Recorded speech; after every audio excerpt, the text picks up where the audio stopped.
While The Vanishing isn't a new Netflix movie, it is a new movie on Netflix. It's a historical mystery from 2018 that stars Gerard Butler and a lighthouse. So, should you add this one to your watch list? Three lighthouse keepers on the remote Flannan Islands finds a hidden trunk of gold, leading to their mysterious disappearance. So, this takes place in 1900, and it's based on a true story. At least sort of. While it is true that three lighthouse keepers disappeared, everything else that takes place in this film is complete speculation. And in small ways, this has some of the feels of Robert Eggers' The Lighthouse, where we watch men in an isolated location go slightly mad over the course of their shift. Now, the island is located off the northwest coast of Scotland, out in the North Atlantic, and almost immediately we get the sense of how menacing the weather can be for the lighthouse staff. In addition to Gerard Butler, there's Peter Mullen and Connor Swindells, who round out the cast of the lighthouse keepers. Now, Mullen is the senior officer and the one giving orders. Now, their dynamic is odd, and it's even contentious at times, where Swindells Duncan is the lowest in seniority, so he gets the brunt of just about everything. One day after a vicious storm, the trio is out surveying the island and just taking note of any damage when they find a wrecked lifeboat and a person at the bottom of a ravine. Now, there's also a large wooden box near the body that they later discover is filled with gold. Now, all along, the tensions have been really high between the three men.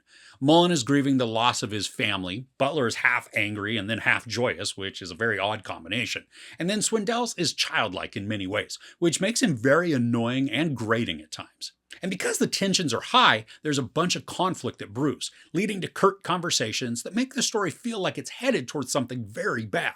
Now, there's a point when some visitors arrive on the island, and that confrontation is highly tense, and it's anxiety-ridden. I mean, you can feel the emotions rising and the animosity that's just present.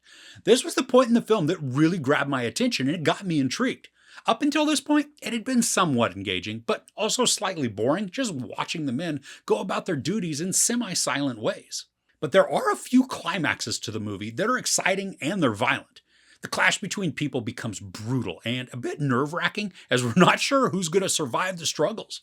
And for as unlikable as the three lighthouse keepers can be, I was also rooting for them and I didn't want bad things to happen to them.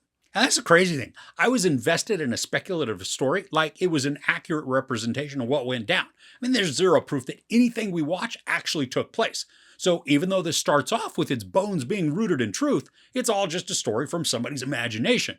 Now, it is a fun story to watch play out, but it's also a depressing one. Because how some of the beginning of the story were just watching the trio go about their duties, the story is slow at this point. And while the overall movie's only an hour and 47 minutes long, it feels like it's over 2 hours because of that first half. Now, I'd mentioned how Swindells' character gets the brunt of most of the verbal abuse from both Butler and Mullen, and because of that, it does make those other two fairly unlikable at times. And even though this is a fictional story built on a factual beginning, this doesn't have a happy ending at all. I mean, there's actually very little about this film that's uplifting or satisfying. The storytelling is engaging for some of it, but you'll probably want to put something on afterwards that's a bit lighter and even happier. Now, some of the cinematography in this is awesome to view, especially as we get wide shots of either the sea or the island. Now, there's a point where the trio is walking along the island, looking down towards the ocean, and some of it creates just this very haunting silhouette that helps to illustrate the loneliness and isolation that they must have experienced. Now, I would have loved to see more of the storm they experience because it wreaks a ton of havoc and damage. I mean, even killing large amounts of wildlife because of how fierce the wind was. And I think having visuals of this would make it more real. I mean, if it could be pulled off convincingly. So maybe that's why we don't really get much of that storm. Maybe it just couldn't be created in a way that felt legitimate, so they opted to go without rather than show something lackluster. Which, if that's the case, I mean, I could totally appreciate that. So this isn't a movie to drop everything in order to watch, but it does have an intriguing premise. And even though I don't like most of the characters, they are convincing in their roles.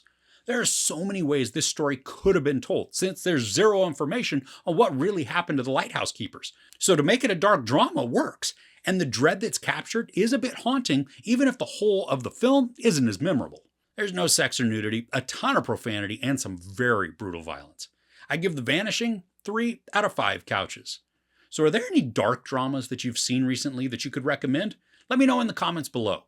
If you enjoyed this review, please give it a like. Also, don't forget to share and subscribe. I'm Chris. This is Movies and Munchies. Thanks for couching with me.